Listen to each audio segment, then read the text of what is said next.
Welcome to my channel SM biology. আজকের এই ভিডিওতে মূলত আমরা আলোচনা করব তিনটে যে জার্ম লেয়ার সৃষ্টি হয়েছে গ্যাস্ট্রুলেশন প্রক্রিয়াতে, যেটা আমরা আগে ভিডিও পড়েছি। সেই জার্ম লেয়ার গুলো থেকে কি কি অর্গ্যান সৃষ্টি হয়, অর্থাৎ আমরা অর্গ্যানোজেনেসিস প্রক্রিয়াটার বিষয়ে আলোচনা করব। তিনটে যে জার্ম লেয়ার সৃষ্টি হয়েছে গ্যাস্ট্রুলেশন প্রক্রিয়ায়, সেখানে আমরা দেখেছি একদম প্রথম ইনার মোস্ট লেয়ারটা তৈরি হয়েছিল, যেটাকে এন্ডোডার্ম বলা হয়। তারপর মিডিল লেয়ারটা তৈরি হয়েছিল মেসোডার্ম, আর একদম সর্বশেষে কিন্তু একটোডার্ম নামক একদম আউটার মোস্ট সব থেকে বাইরের দিকের স্তরটি সৃষ্টি হয়েছিল। তা এই পার্টে আমরা দেখবো যে সেই তিনটে স্তর থেকে পার্টিকুলার কোন কোন অর্গ্যান বা কোন কোন সিস্টেম তৈরি হয়। যেমন আমরা প্রথমেই যদি খেয়াল করি endoderm, inner most layer, endoderm থেকে কি কি সৃষ্টি হয় না, এন্ডোডার্ম থেকে প্রথম যেটা সৃষ্টি হয় সেটা হচ্ছে গাট। গাট বলতে পরিপাক নালী। তবে এটা মাথায় রাখতে হবে, পরিপাক নালীর কিন্তু গোটা অংশটা এই এন্ডোডার্ম থেকে সৃষ্টি হয় না। তাহলে কোনখানটা হয় না, পাশেই লেখা রয়েছে মিড, মানে মিডিল রিজিয়ন, যেটাকে আমরা মিড গাট বা মধ্য পরিপাক নালী বলি। এটাকে আমরা আরো এক্সাক্ট ওয়েতে বলতে পারি যে ফ্যারিংস থেকে কোলন পর্যন্ত এইটুখানি পার্টটা, এটাকে আমরা মিড গাট বলি বা মধ্য পরিপাক নালী, সেটা কিন্তু তৈরি হয় এন্ডোডার্ম নামক লেয়ার থেকে। এছাড়া মিডিল ইয়ার, ইয়ারের যে মিডল পার্ট, আমরা জানি যে আমাদের কানের তিনটে অংশ, একটা হচ্ছে এক্সটার্নাল ইয়ার বা বহিঃকর্ণ, একটা মিডিল ইয়ার বা মধ্যকর্ণ, আর একটা হচ্ছে ইন্টারনাল ইয়ার বা অন্তঃকর্ণ। তা এন্ডোডার্ম কেবলমাত্র কিন্তু মিডিল ইয়ারটা সৃষ্টি করে, অর্থাৎ মধ্যকর্ণ, যেখানে আমরা জানি যে মেলিয়াস, ইনকাস, স্টেপিস নামক তিনটে অস্থিও রয়েছে।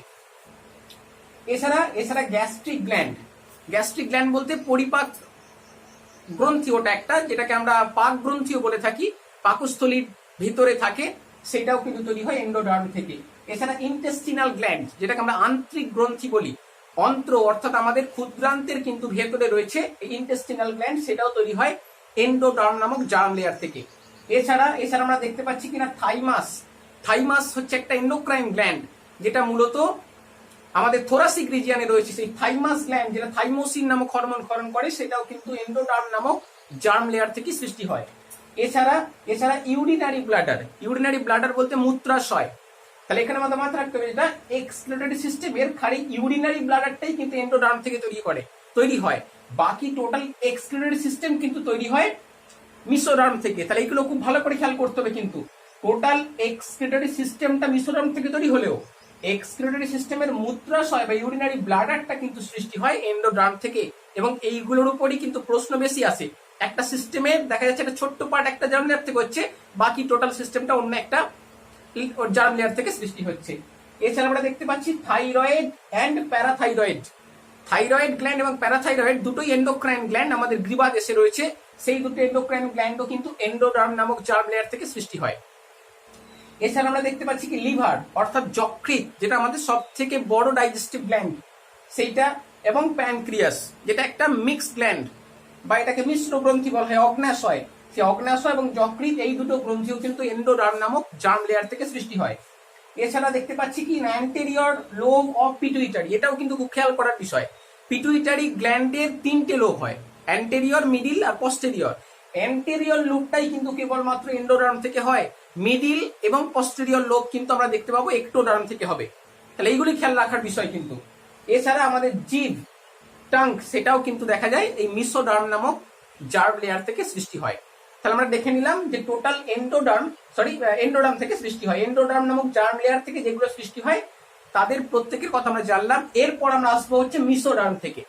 মেসোডার্ম থেকে কোন কোন পার্ট গুলো তৈরি হয়, কোন কোন টিস্যু গুলো না, প্রথমে দেখা যাচ্ছে মাসেলস, অর্থাৎ আমাদের যে পেশিগুলো আছে, সেই মাসেল টিস্যু বা মাস্কিউলার টিস্যুটা কিন্তু মেসোডার্মাল অরিজিন, অর্থাৎ মেসোডার্ম থেকে সৃষ্টি হয়। এছাড়া কানেকটিভ টিস্যু অর্থাৎ যোগকলা, সেই কানেকটিভ টিস্যুর অরিজিনটা কিন্তু মেসোডার্ম থেকে। এছাড়া ডার্মিস অফ স্কিন, আমাদের স্কিনের তো দুটো পার্ট, ডার্মিস আর এপিডার্মিস, সেই ডার্মিস অংশটা কিন্তু সৃষ্টি হয় মেসোডার্ম থেকে।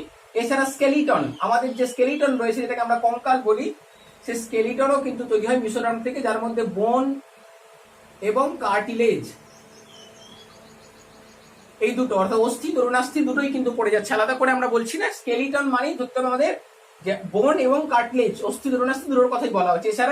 এছাড়া সার্কুলেটরি সিস্টেম, টোটাল যে সংবহন তন্ত্র বা সার্কুলেটরি সিস্টেম, সেই সংবহন তন্ত্র অর্থাৎ যেখানে ব্লাড ভেসেল, রক্তবাহ, ব্লাড, এছাড়া হার্ট, টোটাল টোটাল কিন্তু সংবহন তন্ত্র বা ভাস্কুলারি সিস্টেম সেটা কিন্তু মিসোডার্ম থেকে সৃষ্টি হয়, অর্থাৎ মিসোডার্মাল অরিজিন বলা যেতে পারে।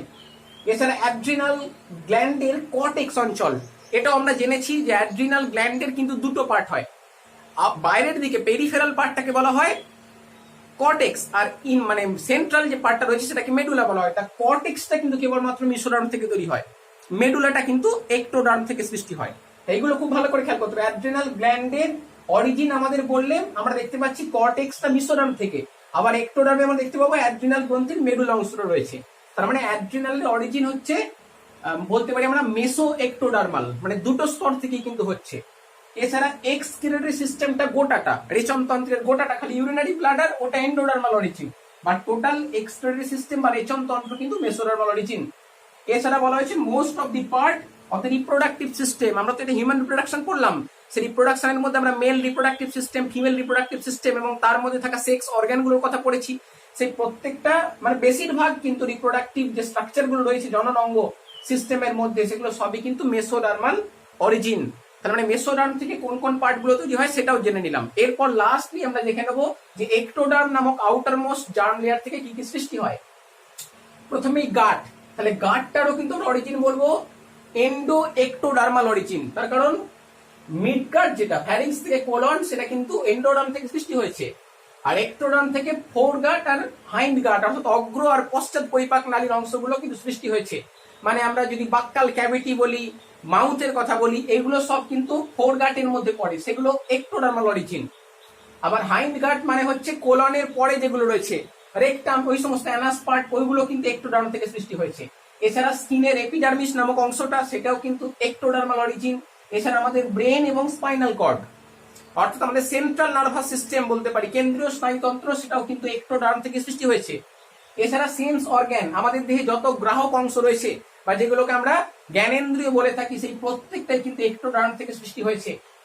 ইন্টারনাল ইয়ার অর্থাৎ অন্তঃকর্ণ, সেই অন্তঃকর্ণটাও কিন্তু এক্টোডার্ম থেকে অরিজিন হয়েছে। এর আগে আমরা পড়েছি যে এন্ডোডার্ম থেকে মূলত মিডল ইয়ারটা তৈরি হয়েছিল, এখানে কিন্তু ইন্টারনাল ইয়ার বা একদম অন্তঃকর্ণ সেটা সৃষ্টি হয়েছে। এছাড়া আই মানে আমাদের চোখ, চোখের রেটিনা, কনজাংটিভা, এই প্রত্যেকটা পার্টি কিন্তু এক্টোডার্ম নামক জার্ম লেয়ার থেকে সৃষ্টি হয়েছে। এছাড়া নাসাল চেম্বার বা যেটাকে আমরা নাসা গহ্বর বলি, সেইটাও কিন্তু এক্টোডার্ম থেকে সৃষ্টি হয়েছে। এছাড়া আমরা অলরেডি বলেছি যে পিটুইটারি যে গ্ল্যান্ডটা, সেই পিটুইটারি গ্ল্যান্ডের মিডিল এবং পস্টেরিয়র এই দুটো লোব কিন্তু এক্টোডার্ম নামক জার্ম লেয়ার থেকেই সৃষ্টি হয়েছে। এর আগে আমরা পড়েছি পিটুইটারির অ্যান্টেরিয়র লোবটা কিন্তু এন্ডোডার্ম থেকে, মানে পিটুইটারির এক্সাক্ট অরিজিন বললে আমরা বলবো কিন্তু আবারও যে এন্ডো এক্টোডার্মাল অরিজিন, অ্যান্টেরিয়র লোবটা এন্ডোডার্ম থেকে আর মিডিল আর পস্টেরিয়র লোব কিন্তু এক্টোডার্ম থেকে। এছাড়া আমরা অলরেডি বললাম অ্যাড্রিনাল গ্ল্যান্ডের মেডুলা নামক অংশটা কিন্তু তৈরি হয়েছে এক্টোডার্ম নামক জার্ম লেয়ার থেকে। তাহলে এই আমরা তিনটে জার্ম লেয়ার থেকে কোন কোন অর্গান সৃষ্টি হয় সেই বিষয়টা জেনে নিলাম। অর্থাৎ আমরা কিন্তু fate of the three germ layer ectoderm, mesoderm আর এন্ডোডার্ম টোটালটা ক্লিয়ার করে নিয়েছি যে তারা কিসে পরিণত হয়, কি কোন কোন অর্গান তারা সৃষ্টি করে। এরপর নেক্সট পার্টে আমরা কিন্তু প্লাসেন্টার বিষয়ে, তার স্ট্রাকচার, তার ফাংশনের কথা আলোচনা করব। দেন আমরা এক্সট্রা এমব্রিয়নিক মেমব্রেন অর্থাৎ অতিরিক্ত ভ্রূণজ যে পর্দাগুলো থাকে সেগুলোর কথা আলোচনা করব।